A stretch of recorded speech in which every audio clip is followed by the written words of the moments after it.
لو أنزلنا هذا القرآن على جبل لرأيته خاشعا أنزلنا هذا القرآن على جبل لرأيته خاشعا أنزلنا هذا القرآن على جبل لرأيته خاشعا متصدعا من خشية وتلك الأمثال نضربها للناس لعلهم يتفكرون.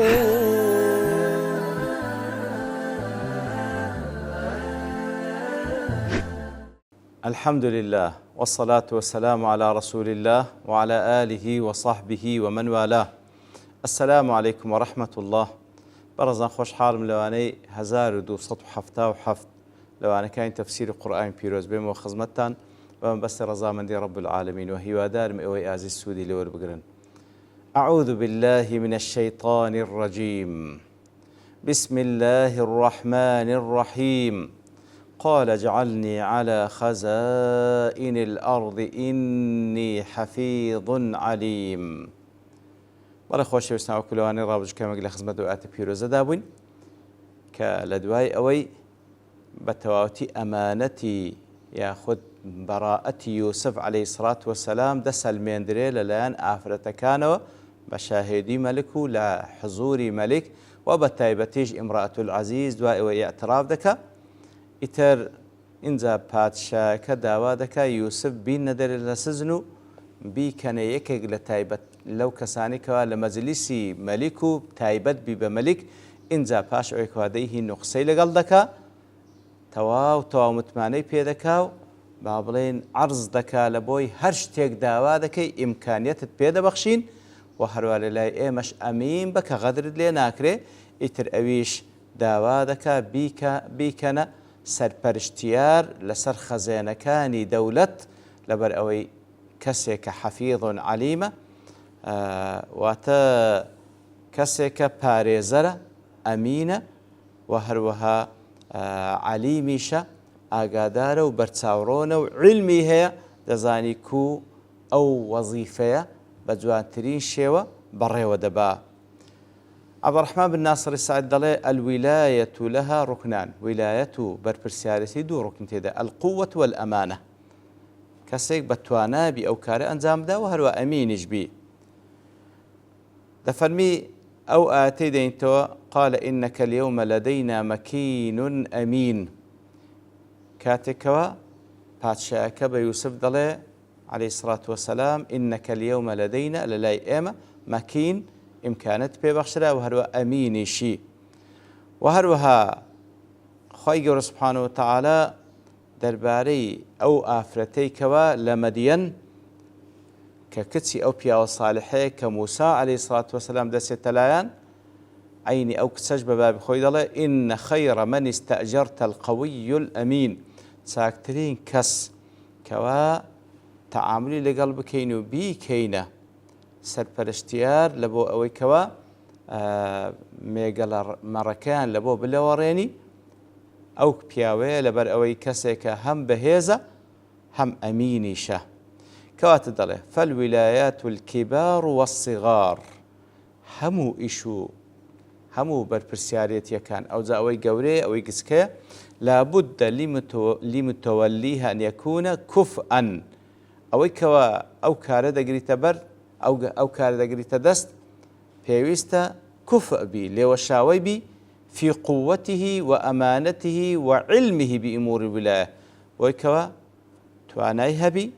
ئەمین بی علمی هەبی بەو کارەی کەوە پێی ڕاستپێردرایە. لأن الملك لما كلم يوسف كاتك وباتشاك قصي لقال يوسف كر ورأى من علمه وخبرته بالأمور وحسن نظره كاتك وقصي لقال كر علمي لي وبيني لي يوسف بيني خبري بيني وهروها تماشاي كركوا بيركرنوي زور ركبيكا استخلصه لنفسه كرديا كسيك بتايبت بخوي إنزا بيقول إنك اليوم لدينا مكين أمين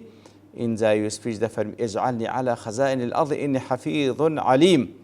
كواتە فعلل ذلك بكمال حفظه لما تحت يده وتصرفه لێ داوای ئەو وەزیفەیەش دەکا عیلەکەی چییە لەبەرەوەی کەسێکە تەواو پارێزگاری دەکا لەو شتێکەوە پێی ڕادێسپێردرێ و هەڵسوکەوتی تێدا بکە تەواو کەسێکە ئەو پەڕی پارێزەرە لە بۆ ئەو ئەمانتەی لەبەردەستیتی وكمال علمه بوجوه المستخرج والمنصرف وحسن التدبير وهو علم وخبريش ساشم هي ويكوا كو پارێزگاری بکەم لەسەرەوەی کەوا ئەوەی کە دێ ئەوەی کەوا دەردەچی و بە چ شێوەیەک ئەو لایەنە کە لایەنی مادیە بەڕێوە ببەم. قرطبي وأبي حيان دلين قال بعض أهل العلم هنديك لأهل العلم دلين في هذه الآية ما يبيح للرجل الفاضل أن يعمل للرجل الفاجر والسلطان الكافر خالش زور جرينجا أو آية بلغي لسرويكوا بياويتي فاضل بياويتي خاون فضل خاون علم خاون مكانت مباحة لبوي دكري كواكار بكا لەلای پیاوێک لەلای دەسەڵاتدارێکی فاجر و خراپەکار و لەلای سوڵتان و دەسەڵاتدارێکی کافر بەڵام بما يقتضيه الشرع والعدل بەڵام بەمەرجێک ئەو کارەی کە لای ئەو دەیکا حەسەب پێداویستیەکان و فەرمانەکانی شەرع و عەدالەت بی بشرط أن يعلم أنه يفوض إليه في فعل لا يعارضه فيه بمرجك بزاني كوا أو كاري كدريت بردستي لبوي هي تصرف بك بشويك كز معارض نبي فيصلح منه ما شاء كواتنك يعني بتسي بمرجي أو باتشا كافرو ياخذ أو بابلين بياو خراپەکارە بەمەرجەکانی ئەو ئیش بکاتن نا بەمەرجێک دەکرێت لە بۆی ئیش بکا لای ئەو پیاوە و لای ئەو دەسەڵاتە بێ باوەڕە بۆی کەوا مخەوەل بکرێ بۆی کەوا شەرع کو فەرمانی پێ دەکا و عەدالەت کو دەخوازی ئەوها ئیش بکا نەوەک بەعەکسەوە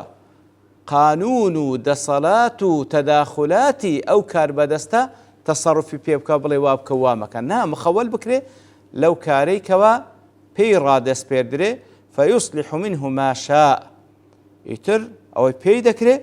بە چاکە تەسەڕوف لەناو ئەو دەسەڵاتی دەکا وأما إذا كان عمله بحسب اختيار الفاجر وشهواته وفجوره بەڵام ئەگەر ئەو کارێک کە ئەو دەیگریتە بەردەست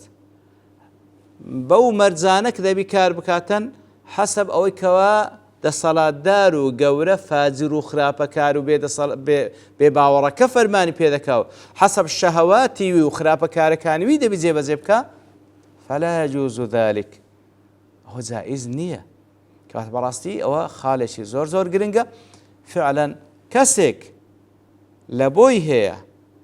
کار بکە لای دەسەڵاتدارێکی بێباوەڕ لای کەسێکی خراپەکار بەو مەرجەی کەوا مخەوەلی بکەن کەوا بتوانی شریعت جێبەجێ بکە و بتوانی عەدالەت پیادە بکاتن نەوەک حەسەب تەوجیهاتی سەروی خۆی لەوەی بێ بە قانونێکی غەیری قانونی ئیسلامی و بە فجور و خراپەکاری و شەهەواتی سەروی خۆی کار بکاتن لەو حاڵەتە جائز نییە. ئەبی حەیان و ئیبن کەثیر دەڵێ دل ثناء يوسف على نفسه أنه يجوز للإنسان أن يثني على نفسه بالحق إذا جهل أمره. أبي حيان ابن كثير دلن كاتك ويوسف دلن اجعلني على خزائن الأرض إني حفيظ عليم كواتا بلغي لسر أوي جائزة كوا إنسان باسي خويبك بحق كاتك وغير مقابلك ناي ناسي ولا يكون ذلك من التزكية المنهي عنها أو ناكوت بابي ويكوا خوي يقول فلا تزكوا أنفسكم خوتان بباق نشان مدن واللي دا بيويستا تعريفة خوي بكاتاوك مقابل بيناسي لإكليل السيوطي دلي استدل به على جواز طلب الولاية كالقضاء ونحوه لمن وثق من نفسه بالقيام بحقوقه أو يجدله أو أعتبر جالس رويك وكاسك دكري داواي سەرپەرشتیار و ویلایەت و مەسئولیەتێک بکە وەکو قەزاوەتکردن هەر بابەتێکی دیکە، بەڵام بە شەرتێک لە خۆی ئەمین بی بتوانی کەوا حەقی پێ بدە بەو شێوەی کەوا لە شەرە هاتیە. سعدی دەڵێ فهذا الطلب لم يكن حرصا من يوسف عليه السلام على الولاية. ئەو داواکاریە لە ڕوانگەی ئەوەی نییە کەوا یوسف حەزی لە مەسئولیەتە عليه الصلاة والسلام، وإنما هو رغبة منه في النفع العام، بەڵکۆوە داواکاریەکی ئەوە لەبەوەی کەوا بتوانی نەفعێکی عامی لە بۆ خەڵکی بەگشتی، وقد عرف من نفسه من الكفاءة والأمانة والحفظ ما لم يكونوا يعرفون. لكاتك دا بخوشي ديزان كوا كفاءة لێوەشاوەیە لە بۆ ئەو کارە ئەمینە و لە خۆی تەمینە و کەوا دەستدرێژی ناکە بە شێوەیەکەوە شەرە قبول نەکە و هەروە پارێزەرە بە شێوەیە کە ئەوان نەیان دەزان لێ بە خۆشی خۆی عرض دەکا. طبعا عرضکردنی یوسف عليه الصلاة والسلام لە دوای یعنی ئەومان لە بیر نەچی. یوسف ئەوە نییە کەوا بە خۆی دەچی دەست پێش خەری دەکا و بمکە فڵانەشت، لە پێشەوەی لە بیرمان نەچی کەوا پادشاکەیە پێی دەڵێ عرضی دەکا إنك اليوم لدينا مكين أمين. يعني واش خالشي گرنگە پادشا بە خۆی داوای کردیە، اینجا ئەویش دەڵێ دەی لە فلانە جێگام دابنێ و بەو شێوەیەشکەوە بتوانی وەکو باسمان کرد لە شروعیەکان کە زانان بازەکەن بتوانی فعلا بە شریعەتی خوا و هەروە بەو شێوەیەکەوە عەدالەت تێدا ڕەچاو دەکرێ. ابن عاشور دەی اقتراح يوسف عليه السلام ذلك، کاتێکەوە یوسف ئەو اقتراحی دەکا عليه الصلاة والسلام کەوا بیکاتە على خزائن الأرض إعداد لنفسه للقيام بمصالح الأمة. براستي أوا خوراهێنانێکە لە بۆ نفسی خۆی بۆی کەوا کوو سەرپەرشتی لەسەر مەصلحەتی هەموو ئومەت دەکا على سنة أهل الفضل والكمال من ارتياح نفوسهم للعمل في المصالح. أوش وەکو السنة ڕێڕەوی ئەهلی فەضل و کەمالە لەوەی کەوا بەخۆیان پێیان خۆشە کار بکەن لەوەی کەوا مەصلحەتی عامی تێدا، ولذلك لم يسأل مالا لنفسه. تماشا دەکەی داوای پارەیەک لەبۆ نەفس خۆی نەکرد ولا عرضا من متاع الدنيا، داوای شتێکی نەکرد لە خۆشەکانی دنیا، ولكنه سأل أن يوليه خزائن المملكة، بەڵکو داوای کرد کەوا خەزێنەتی ئەو مەملەکەتەی تەسلیم بکرێ لۆ ليحفظ الأموال تاوەکو پارێزەری ماڵەکانیان بی ويعدل في توزيعها بعدالش توزيع بك ويرفق بالأمة في جمعها وإبلاغها لمحالها. وتاوكو براسي وكو رفق ورحمتك لبو أو أمته بتشويق أو مالكو ذكاته وبتشويق ديغينيته جيغاي خوي. لا المستدرك على مجموع الفتاوى لابن تيمية هاتيه در سؤال الولاية ذمه النبي صلى الله عليه وسلم بخوت داواي ولاية مسؤوليته وكيف يعني صلى الله عليه وسلم ذمي أو خالي كرديا أو صفتي كرديا إنا لا نعطيها أحدا سألها أو حرص عليها. يعني صلى الله عليه وسلم أما نايدين كسيك أو مسؤوليتك بخوي داواب كوان حريص بلا سري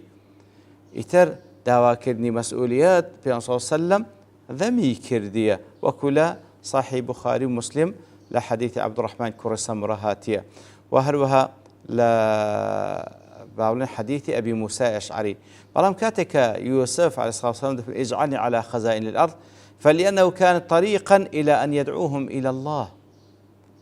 إتر يوسف عليه الصلاة والسلام أو يكرد وسيليك تاوك الأخلال أو مسؤوليته زبان جاب كالو لاي الله تعالى وتاوك عدالة لنيوان خلشي بكا وتاوك ظلم لنيو خلشي لا ببا وتاوكو كاري خيري أنزام بداك أجر أو نبوة أو كارانا أنزام نددرا مع أنهم لم يكونوا يعرفون حاله لكاتك ذاك واهشت أوان عند الناس بتواتي وقد علم بالتأويل الرؤيا ما يؤول إليه حال الناس وبلغ دانوي خونكي باشاش أو ديزاني كواتساورواني أو خلقي دكا. ففي هذه الأحوال ونحوها اتلو حالتانا هاوشوي أوش ما يوجب الفرق بين مثل هذه الحال وبين ما نهي عنه كواتجاوازا أو كبيغم صلى الله عليه وسلم دفرمي زمي كرديا كواكسك بخوي حزي لمسؤوليات بي لبو نفسي خوي بيان صلى الله عليه وسلم إما نايدين أو بەڵام لێر دا وەکو ضرورەتێک هاتە پێش کە دەزانی و بە تایبەتیش لێکدانەوەی خەونی مەلکە دەزانی چ چاوەڕوانی ئەو خەڵکەی دەکا ئیتر لەو حاڵەتەی ئەوە جیاوازە و ئیعتیادێک کە بەخۆی داوا بکە. قرطبي دەڵێ لم يقل إني حسيب كريم. يوسف عليه الصلاة والسلام نيجو أمن حسيب كريم واتخاون حسب نسبيتي بريزم وإن كان أجر تيش وكو في صوص مصفي دكا بويكوا خاون حسب بريزة الكريم ابن الكريم ابن الكريم ابن الكريم يوسف ابن يعقوب ابن إسحاق ابن إبراهيم فعلا خوزي خوشتي كفخر بو نسب بيروزبك بلام واي نيجو إني حسيب كريم ولا قال إني جميل مليح هم ما دزاين كوا وكو في صوص دفرمي نيوي زواني وي بخشرابو نيجو أمن لبر زواني كم لبرك بيتش كم نا بلكو فرموي إني حفيظ عليم فسأل بالحفظ والعلم لا بالنسب والجمال يتداوي أو مسؤوليتك لبروي كسك لخوراد بيني بارزر بي أمين بي وعلم خبرشها يتربوي داوي كر نقبة نسب بجواني والله أعلم. وصلى الله وسلم على نبينا محمد وعلى آله وصحبه أجمعين وآخر دعوانا الحمد لله رب العالمين. لو أنزلنا هذا القرآن على جبل لرأيته خاشعا أنزلنا هذا القرآن على جبل لرأيته خاشعا أنزلنا هذا القرآن على جبل لرأيته خاشعا متصدعا